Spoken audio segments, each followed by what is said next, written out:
Hi, we're Child's Play. And since 2003, we've been very, very busy.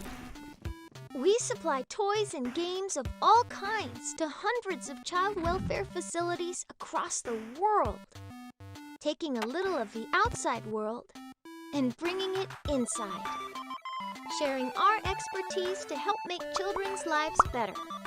Child life specialists provide therapeutic play and education to reduce fear, anxiety, and pain for pediatric patients, making their lives a little easier and a little happier.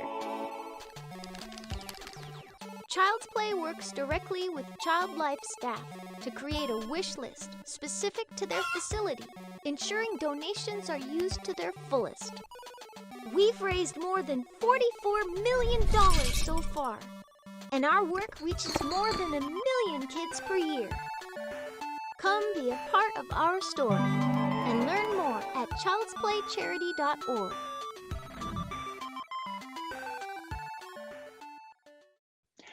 Hi, I'm Travis, the Executive Director of Child's Play Charity.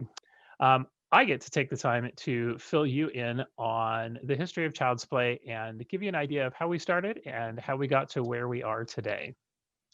So back in 2003, Child's Play started with video games being kind of negatively portrayed in the news. They were talked about as having no redeeming qualities, murder simulators, and it was just one of those times where the news and society as at large looked at video games and gamers kind of looked down on them a little bit.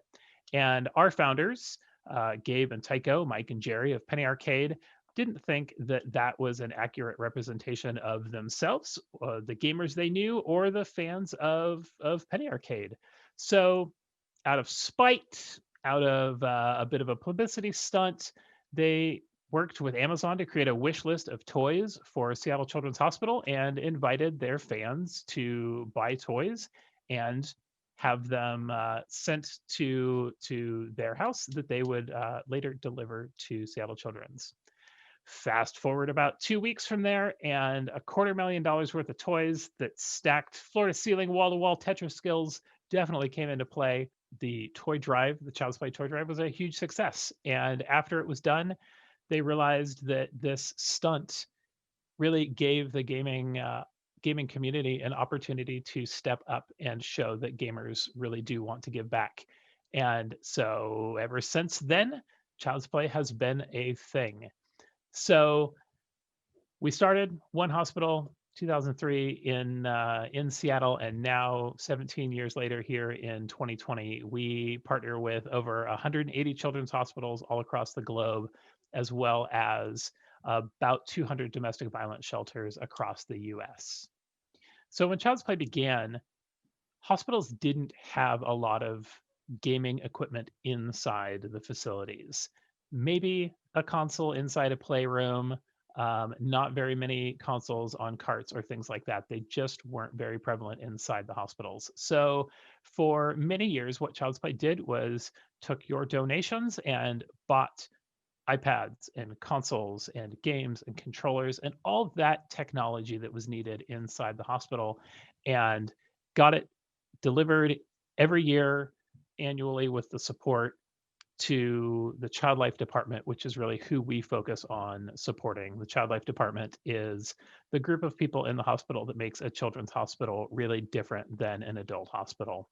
Both hospitals have doctors and nurses that are taking care of you, but the Child Life staff inside a children's hospital is there to educate the kids on what it means with their diagnoses, what procedures are coming up, but also to help normalize life for them, give them opportunities to play, keep them on track with school, keep them connected with friends and family. And the impact of games, of technology, allowing them to do that has been really huge.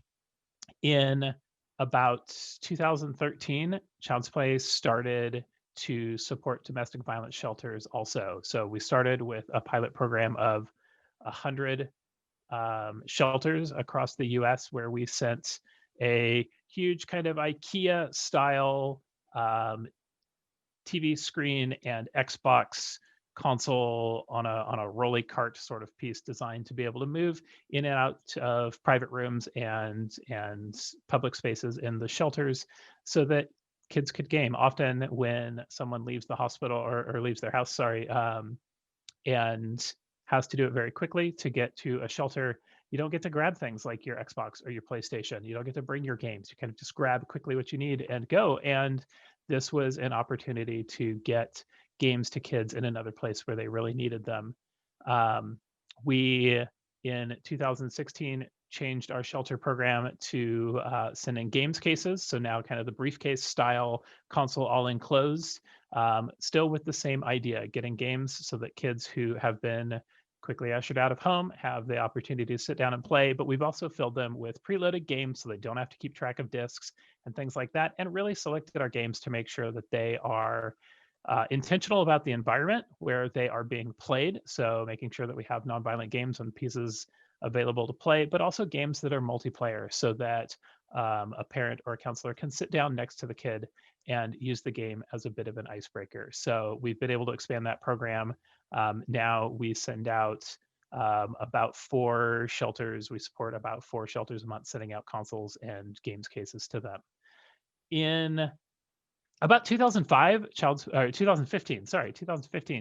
Child's Play started doing hospital visits. So we started our Gamers Give Back tour, and that tour got us into our hospitals where we noticed that gaming had become more prevalent. They had systems in place. They had Xboxes. Some places had an Xbox or a PlayStation in every single room. Lots of them had them on carts so they could wheel them into kids.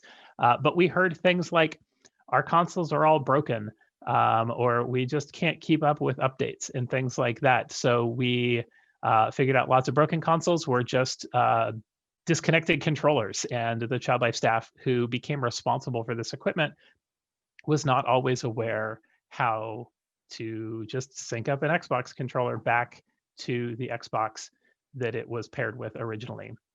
So we realized that sending toys is important. Getting the games, getting the consoles in is really important, but we needed to really step up the game into how we could impact them. One of the first things that we did is we created a therapeutic video game guide. This guide, we worked with EDAR, and it looks at different symptoms that kids are dealing with inside the hospital and breaks down how to be really intentional with games to address things like pain or anxiety or sadness. If you missed it, there was a panel on that happened on Thursday, and you definitely could go back into the PAX feed and find that panel. I really recommend that you look into that if you want to know more about our guide, or if you just want to get a quick look at it, childsplaycharity.org.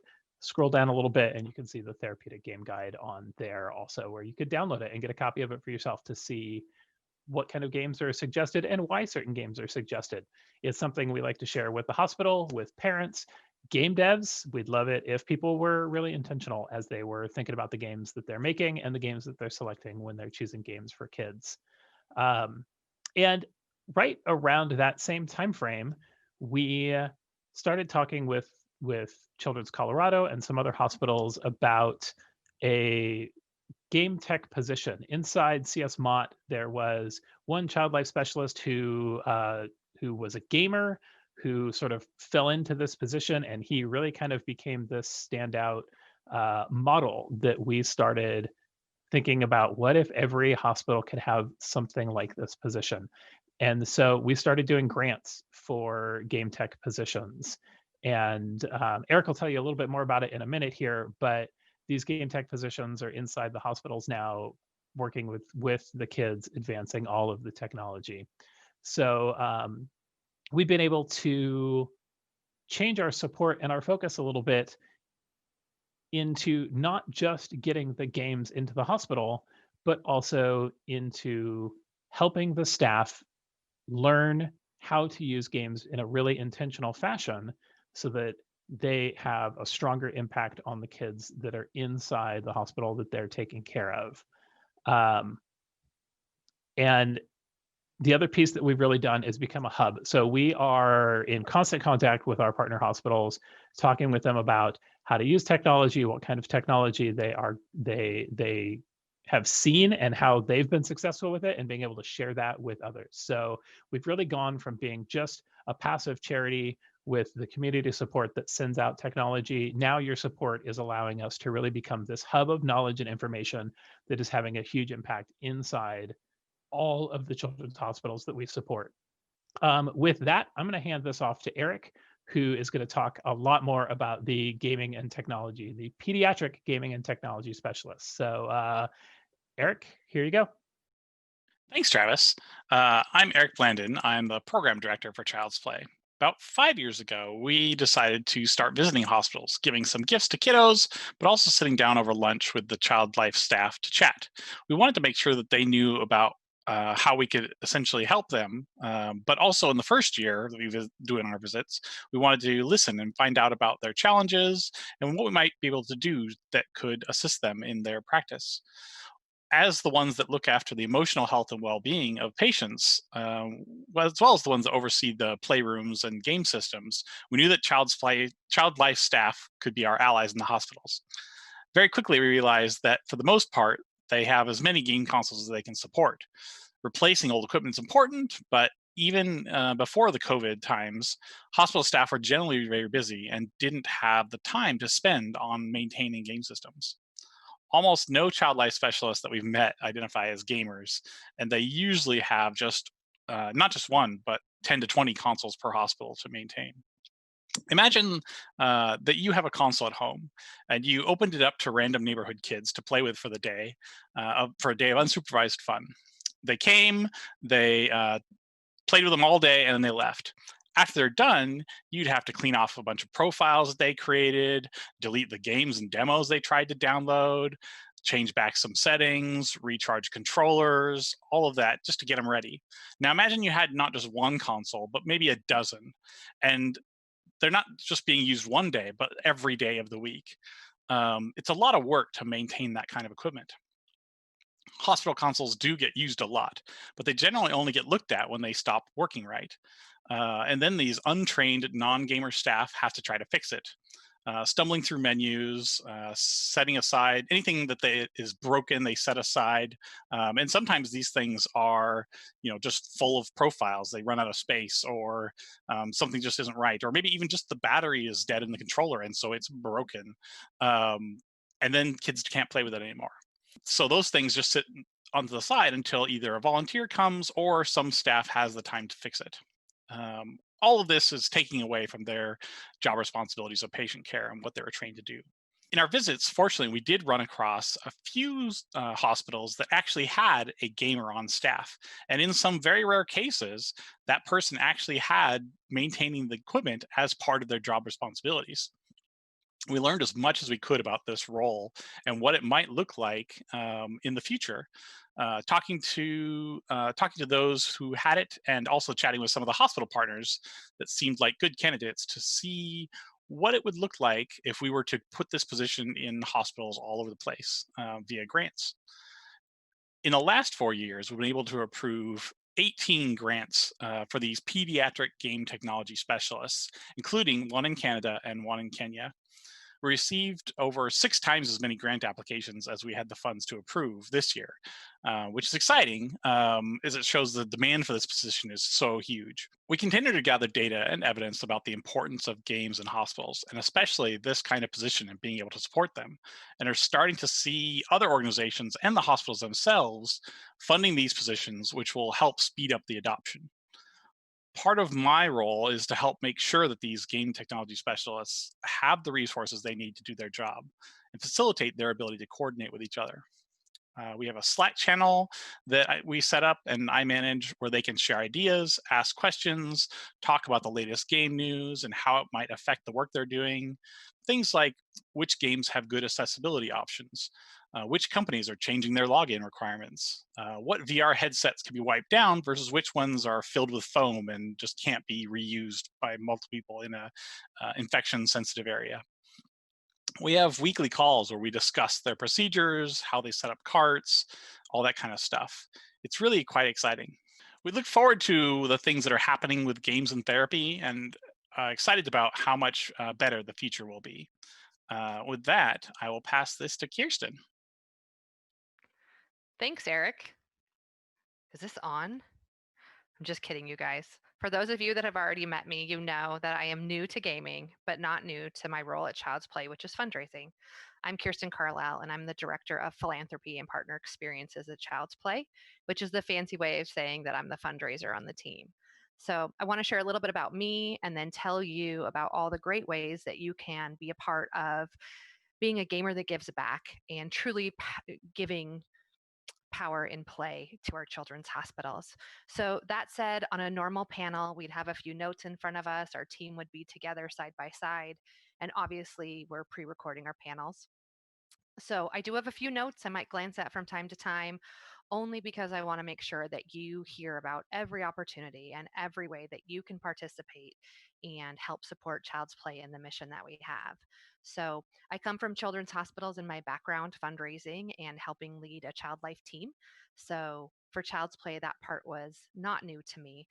Learning every single day about how to be a gamer and what games I can play well, what games that the team is helping me learn through, doing some Twitch streaming with Tabby and everyone else. And it's been super fun. And I'm glad that everyone is so supportive and engaging and helping me learn different ways to play, especially as an adult, right? It's such a great hobby in a fun way. So often the question I get is, how do you fundraise for Child's Play, or how do you raise all the money that you guys do? And we've had years of 3 to 4 million and years up to $8 million that we've raised to give back to our children's hospitals. So let's talk about how creative this community is and the things that you come up with to support our mission.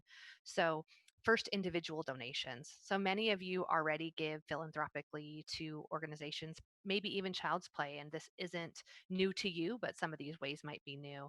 So, a lot of donors send us checks and cash, they give online, they might have a donor advised fund where they're actually giving us checks at certain times of the year as a small grant to us, and monthly giving. Monthly giving is an incredible way to support Child's Play, where we see every month anywhere from 5, 10, 25, $100 a month that directly comes to us.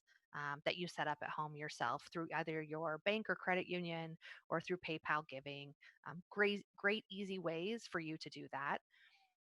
The next would be really to shop and support. So, Humble Bundle, all of you know about Humble Bundle, and whether we're the charity of the month or you're a charity that you select for every time you purchase something on Humble Bundle, all of that adds up to hundreds of thousands, if not millions of dollars in support for Child's Play each and every year. And we are forever grateful to you and to Humble Bundle for that opportunity.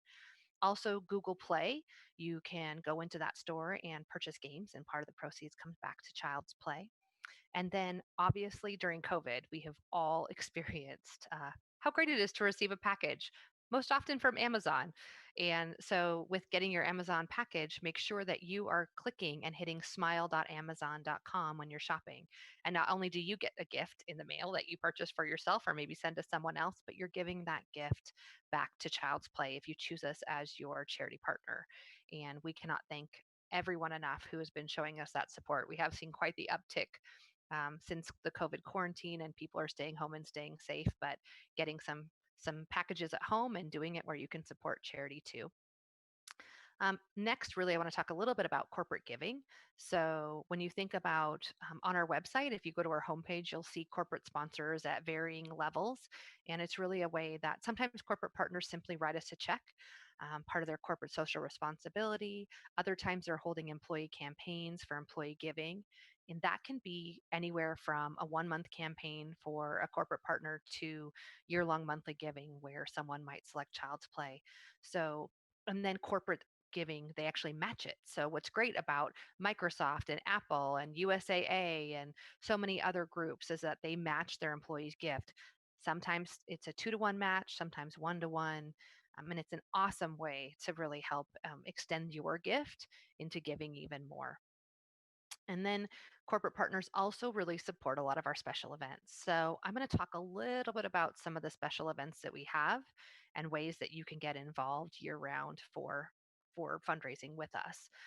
One of those would probably be this week, if it has already aired, is the Make a Strip, which has Hot Dog Fairy with Mike and Jerry. And so there's an opportunity if the crowd uses Mobile Cause or this year through Donor Drive can give during the Hot Dog Fairy and support our mission.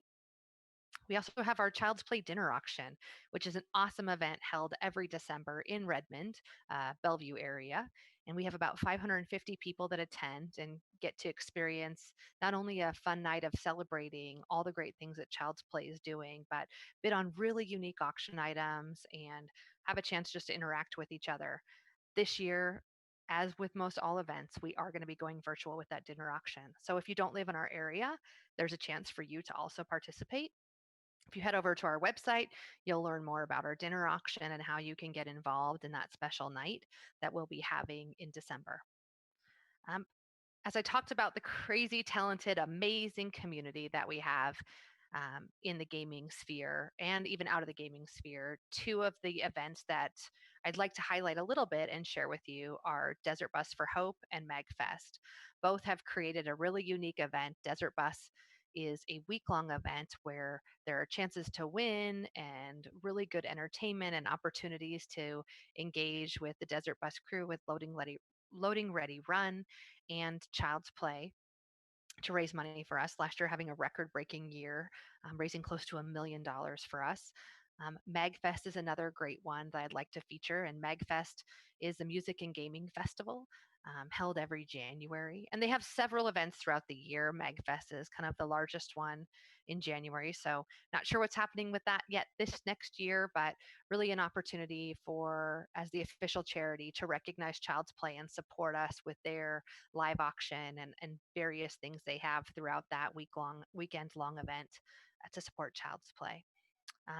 Also, Facebook has an opportunity and a great way for you to hold your own special event. So, whether that is a Facebook birthday, some special way for you to ask people on an anniversary or your child's birthday to dedicate money to a charity, it's a really great, easy way to share why you support that charity and ask your friends online to also do that. And last but not least, with having PAX Online this year, we did come up with a PAX online silent auction. So you have an opportunity to bid on some items from the gaming community that they have donated to us, some one of a kind, unique packages for you. So if you head over to www.childsplaycharity.org and click on news, you're going to see a blog post that talks about all the ways to engage with Child's Play during PAX. And the silent auction actually closes tomorrow. So you still have time to get in on the action and support us. With that said, I do want to take a minute and share that we also have one last way that we feel like our community has supported us, and that is through individuals and influencers who hold charity streams for Child's Play. And with that, I'm going to go ahead and pass it to my coworker, Tabby, who's going to share with you about that. Tabby? I guess it is my turn now. Hi, I am Tabitha Sheehan, but you can call me Tabby. I am Child's Play's Community and Program Coordinator. Child's Play was started by gamers and has been supported by gamers since the very beginning. Are you a gamer who wants to give back, but you're not really sure how? You can host a charity stream and have fun while you play games and raise money at the same time. What a great combo. There are many tools out there that'll help you do this successfully, and you can reference our fundraising guide found on our website, childsplaycharity.org, for more information. I'm not here to talk about the physical tools that are required to have a stream. I'm here to talk about the other side of streaming and having a charity stream. If it's your first event, you want to make sure to set a reasonable goal because you don't want to be disappointed. And if you reach your goal quickly, you'll be even more excited about seeing how much more you can raise. You want to make sure to keep it positive because if you're passionate about what you're raising money for, then your audience will too. If you learn more about our mission, you'll be able to answer questions your chat may have. And if you can't answer all of them, you can always reference your audience to our website and or send us an email or have them send us an email with their questions, and we'll be happy to answer them. And while you're learning about our mission, it might prompt you to talk about personal experiences with games and how they've helped you feel better in your life, if you're comfortable sharing those stories. And that might prompt your chat to open up if they're comfortable and share their stories. And that'll get everyone connected to our charity and our mission. because it's important to be able to play games and feel better for everyone. If you have milestones and incentives, those are two things that can help you reach your goal and make your stream fun, because you want to make sure to do things that you're comfortable with. Say, for example, if you have a $25 milestone, so if you finally reach your $25 milestone, you can say, wear a funny hat, or I don't know, anything you're comfortable with. If you have a $50 incentive, so that means when someone donates $50 all at once, you'll eat a weird flavored jelly bean or whatever you feel comfortable with, and make sure to have fun. Don't forget to engage with your audience while you're playing the game. I know when I play games, I can get kind of hyped up and like just so focused on what I'm doing, I have no idea what's around me. But you don't want to forget about your audience, because they might have questions, or they might not even know what's happening when they come into your channel. They might be new, and your timers, if you set chat timers to promote the charity, they might not have went off yet. So it's good to make sure to, mention what you're doing, what the fundraiser is for, the link below, or if they want more information, to go to our website. You also don't want to forget to have fun, because that's very important, like I mentioned before, because if you're hype, your audience will be hyped too. The most important thing is to make sure to remember to take care of yourself. Make sure to take breaks when you need to. Make sure to, set reasonable time limits on your stream. Like if you feel comfortable doing a 24-hour charity stream, that's great. But don't feel obligated to do such a thing. You can, stream for 3 hours on every Monday for charity. Whatever you want to do, because this is your fundraiser. Also, don't forget to stay hydrated, because that's very important in taking care of yourself too. If you want to learn more about streaming for us to fundraise, send me an email at tsheehan@childsplay.org. Now, the community has sent us questions, and now we're going to answer them. Thanks. Someone asked, can I donate my old gaming equipment to Child's Play charity? And while we appreciate the thought, for most cases, it's not that useful. Hospitals have a tough time using used equipment. Both the germ concerns, they don't know where it's been, as well as just it being used, its lifespan is less. And since equipment gets so used in hospitals, so well loved, new stuff is much better. It means they have to replace it less often, and it'll last longer. Next question is, can I tag Child's Play when I share my fundraiser on social media? Of course. And if we can, we'll boost your signal for you. And you can also use our hashtags, Play Games Feel Better, or Gamers Give Back. And you can find us on Twitter at CP Charity, or on Instagram and Facebook at Child's Play Charity. We were also asked, how can hospitals contact us to become part of our program, and how many hospitals do we take each year? So if you go to the Child's Play Charity website, childsplaycharity.org, and look at the About Us page, there is a button down at the bottom where hospital applications are, and we will take as many hospitals as we can get. Someone else asked, how do I find out if my company matches my gift? So a great way to do this is to reach out to your human resources team or someone in administration, and they can usually walk you through how to submit your gift. Some are easy online, and some require you to fill out some forms in HR, but a really great way to make your gift have an extra impact. Another question we get a lot at panels like this is, what do the job requirements of a pediatric game technology specialist look like?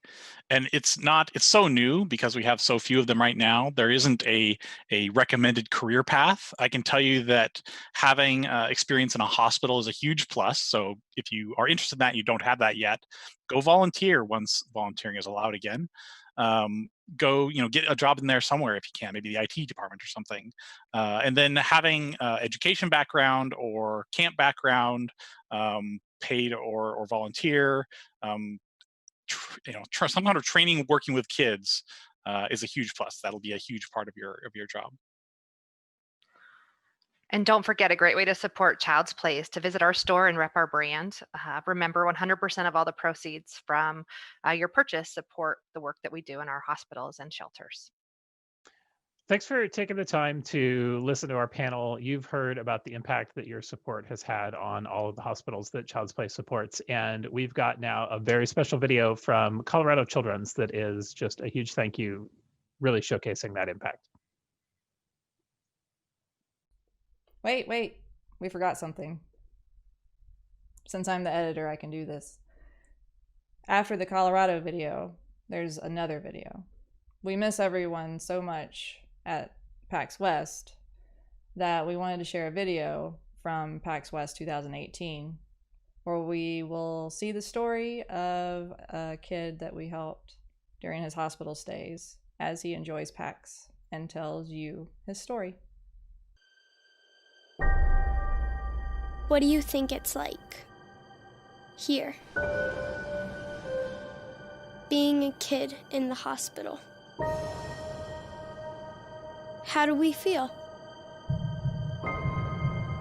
Are we all the same? No. We are each our own, different. Some of us are here for an hour, some of us months. We all experience different things, but we all share one thing. We all just want to be kids.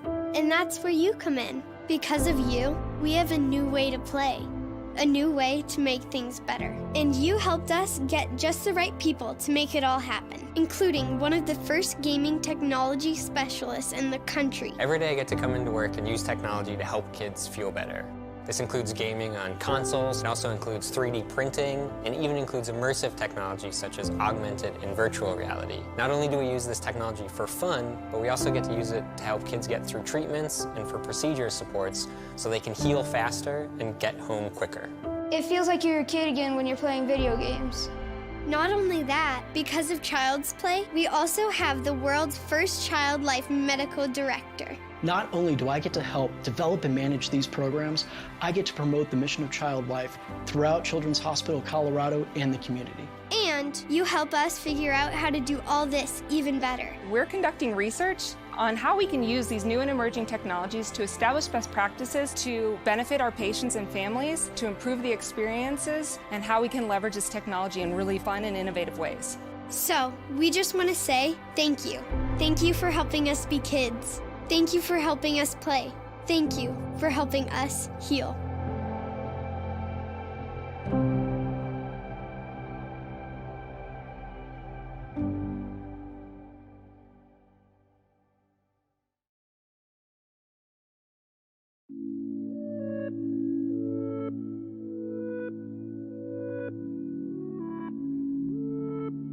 It's very rewarding to work with this community because I can't believe how generous they are. People that recognize us when they see us at a convention, our booth, they're like, "Oh, Child's Play," and then they just donate. Pretty much everyone either has personally experienced being in a hospital or can relate to, friends, family, whatever, being in a hospital and understands that it's boring, it's painful, it's stressful. The gaming community also understands that games can help with that. People will seek us out just to tell us how thankful they are for what we do, because they've experienced hospital stays and they needed a way to be distracted and entertained and to keep from feeling isolated, stuck in the hospital, and we've really helped them.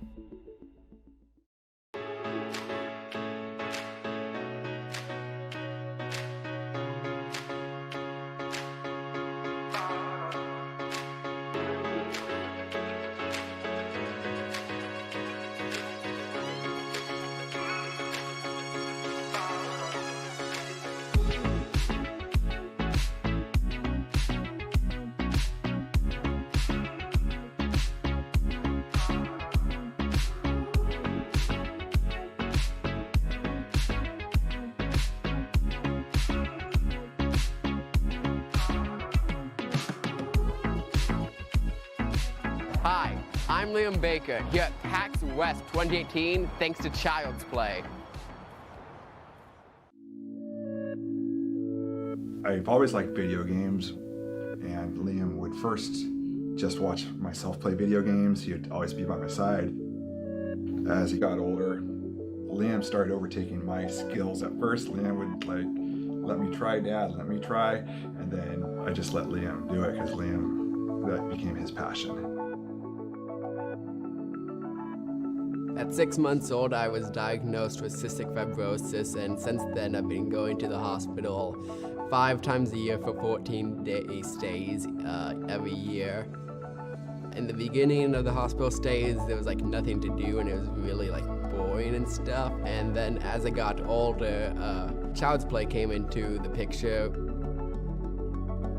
I definitely don't know where I'd be now without having video games to play. For somebody who is stuck in this like environment of just all these people just walking by outside, being able to like participate in everyday normal life, it helps provide me a sense like I'm still connected to the outside world. As he's gotten older, it just seems like he's been spending more time in the hospital, and it also affects his overall mental health as well. Having the games available to Liam while he's in the hospital, it's so beneficial to Liam's overall health. It helps him get through the days. Child's Play started in 2003. There was a newspaper article that really kind of got Mike and Jerry of Penny Arcade fired up that said video games are murder simulators that are just teaching kids and people how to be horrible. And so they decided that they would show the world that gamers can be good people. They knew that they were good people. They knew hundreds of gamers, thousands of gamers that were also good people. And so they issued a challenge end of November. It was like November 24th that said, we've got this wish list of toys put together for Seattle Children's. Buy a toy, send it to us, we'll deliver it. In 2 weeks, they raised about $250,000 worth of toys. And from that point went, oh, this was kind of a stunt we were doing, and this was a huge impact. We need to continue this. Then quickly in the next year, registered the charity, made it an official charity, reached out to a whole bunch of other hospitals, got more other hospitals on board, and Child's Play was a thing.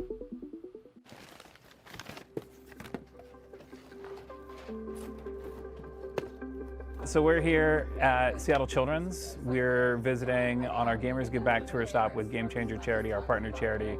Together, we're going to visit a little over 100 kids today. We've got gift bags behind us here for all of them. It's a chance for